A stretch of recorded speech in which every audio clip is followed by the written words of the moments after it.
Wa anil Mustawrid bin Shaddad dari sahabat Mustawrid bin Shaddad radhiyallahu anhu, beliau berkata, semoga Allah senantiasa memberikan keridhaan kepada beliau. Qala Rasulullah sallallahu alaihi wasallam, bersabdalah Rasulullah sallallahu alaihi wasallam, mad dunya, tidaklah dunia, fil akhirati, kalau dibanding dengan akhirat, illa, kecuali, mithlu ma yaj'alu ahadukum usbu'ahu fil yammi, seperti jika seseorang meletakkan jemarinya di lautan lepas, fal yandur bima yarji, kemudian dia melihat seberapa persen air yang dibawa oleh jemarinya dibanding dengan lautan lepas itu sendiri. Inilah yang menjadikan kita selama itu merenung. Sebesar-besarnya dunia, sebanyak-banyaknya dunia, ternyata kalaupun dibanding dengan urusan akhirat, seperti seandainya seseorang itu mencelupkan jemarinya ke lautan lepas, kemudian ditarik, ada bebasahan yang ada di jemari dibanding dengan lautan lepas. Lautan lepas adalah akhirat, dan bebasahan yang ada di jemari itu adalah dunia.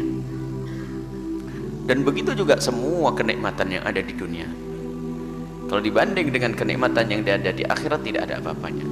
Bahkan sepanjang-panjangnya seorang hidup di dunia, tetap dibanding kehidupannya nanti di akhirat seperti jemari yang dicelupkan ke laut kemudian diangkat. Karena hidup di akhirat nanti adalah hidup yang tidak berbatas selamanya. Dan kenikmatan di akhirat adalah tidak bisa digambarkan. Ma la ainun ra'at wa la udhunun sami'at, tidak pernah mata ini melihat keindahan yang ada di surga nanti, dan juga tidak pernah kita mendengar kayak apa sih. Orang tidak bisa menyifati surga, keindahan yang luar biasa.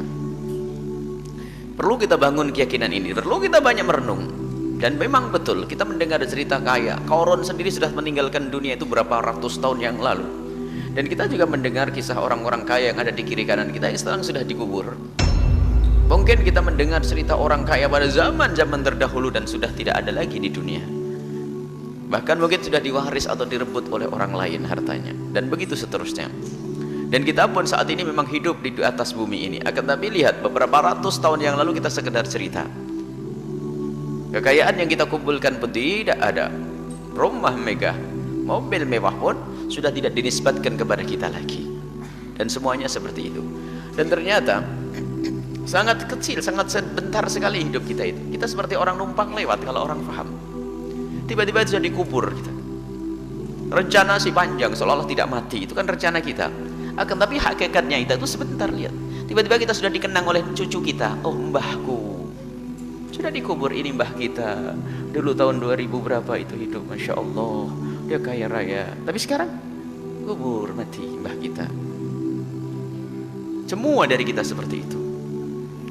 Nah inilah, kalau kita itu hanya membanggakan dunia, tetap berakhir. Hanya sekedar cerita.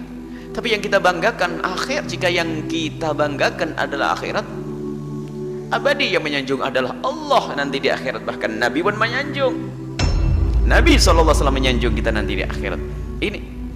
Jadi Nabi selalu mengajak merenung. Seenak-enaknya, sampai kemarin dikatakan bahwasanya kalau kita menemukan orang yang paling kaya di dunia, paling nikmat di dunia, paling mendapatkan karunia di dunia, kemudian dicelup di neraka sebentar nyes begitu, apakah masih bisa kebayang enaknya dunia? Sudah nggak ada kebayangnya. Hilang dengan gara-gara siksa yang sebentar tadi. Begitu juga jika ada orang di dunia ini sengsara, sakit, waduh, segala macam penyakit ada di dalamnya. Setiap kali keluar rumah sakit, waduh, ada dipotong sininya, dirobek situ, dibor sini, wah, sakit terus. Akan tapi waktu nanti di akhirat, lewat surga maklap begitu tak, suruh ingat, masih ada tidak rasa sakit yang dahulu? Hilang, hanya gara-gara kena tiupan surga saja sudah hilang. Begitu indahnya nanti di surga. Itulah yang dikatakan ma la ainun ra'at, mata tidak pernah melihat. Baik, ini Nabi itu mengajak berenung. Seperti itulah, dan kita harus tahu berapa tahun kita akan di dunia ini, dengan kekayaan kita pun, dengan kemegahan kita, dengan jabatan kita, itu semua adalah sebentar dan akan berlalu. termasuk makom ilmu yang katanya kiai besar dengan jamaahnya, itu juga sementara, sesaat saja. Kalau tidak tulus ya akan sia-sia, hanya digemari orang di dunia, disenangi orang di dunia, dan di akhirat pun juga tidak ada.